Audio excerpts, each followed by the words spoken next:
considerar que existen competencias estables, porque repito, más de un órgano puede tener más de una competencia simplemente estableciendo el nivel de importancia de una sobre otra.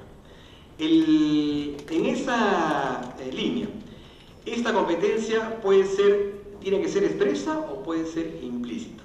En principio, tiene que ser expresa.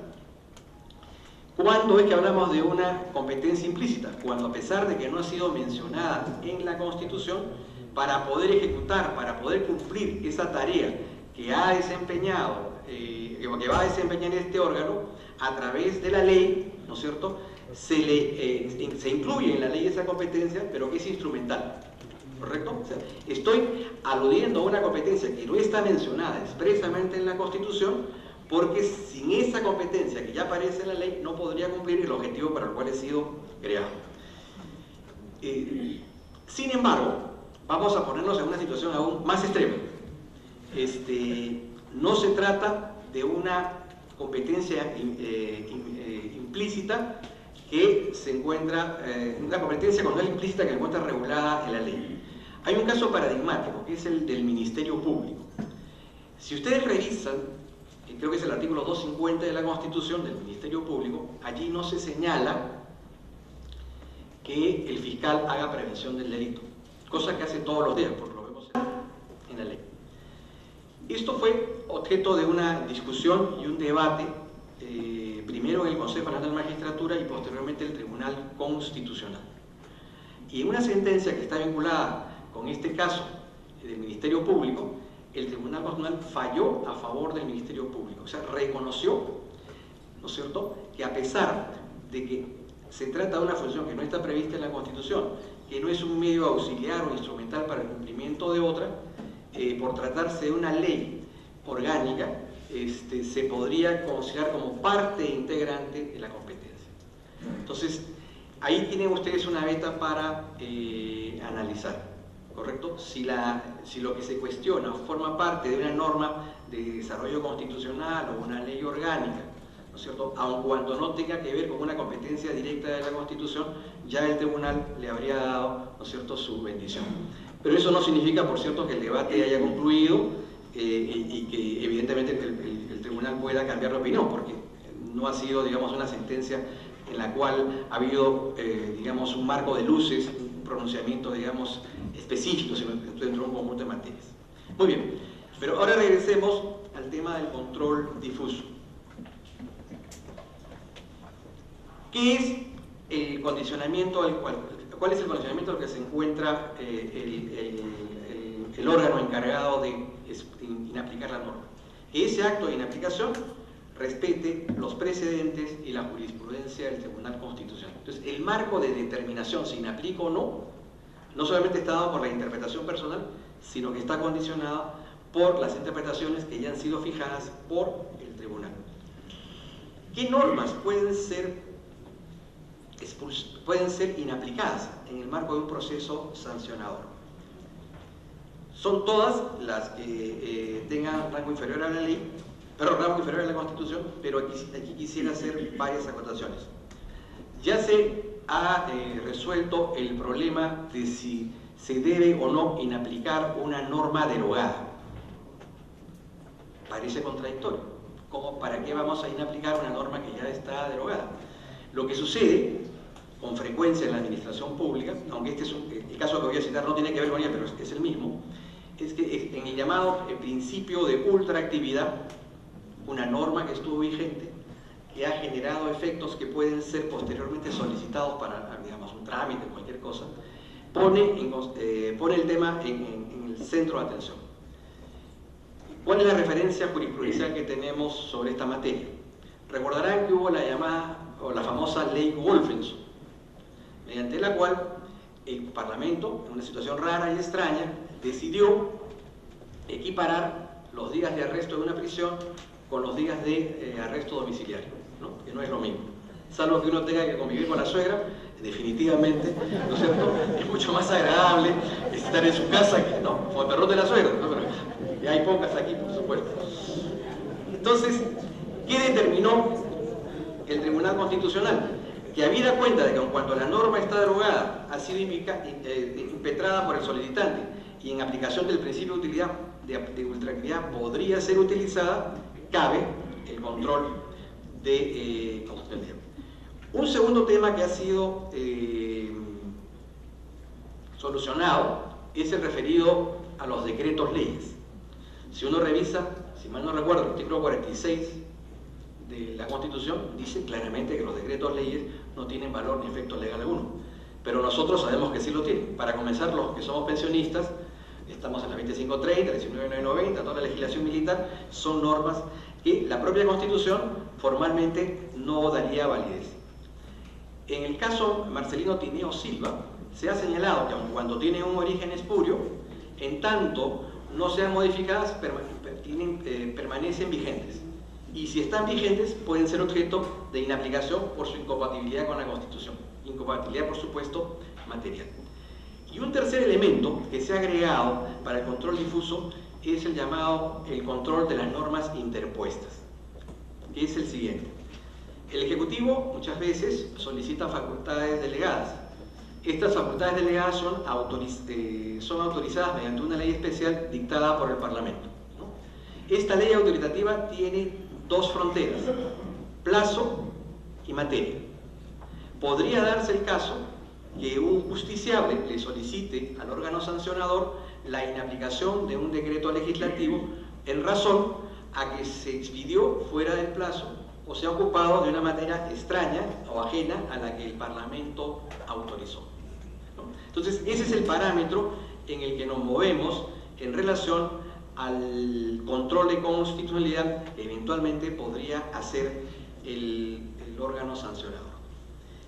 Y finalmente, hay el tema que me parece que es el central, que es el referido al principio de motivación.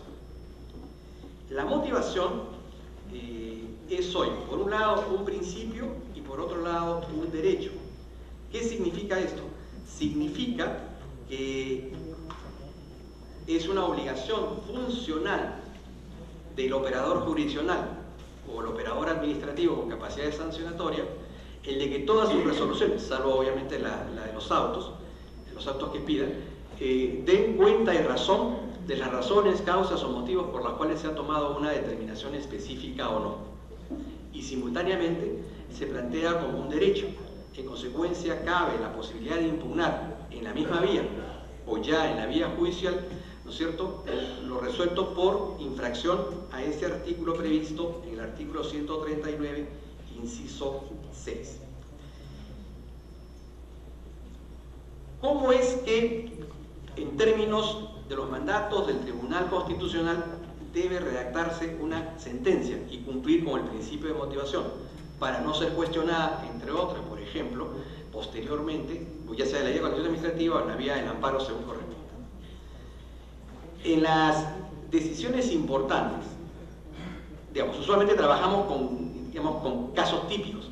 Aquí no usamos esta idea, pero digamos en un caso grande, un caso en la que vamos a establecer una jurisprudencia de carácter administrativo, se le va a pedir al operador administrativo que dé la llamada razón declarativa axiológica, que se refiera, en donde se refiere a qué valor o qué principio constitucional es lo que está en juego en el marco de este problema administrativo.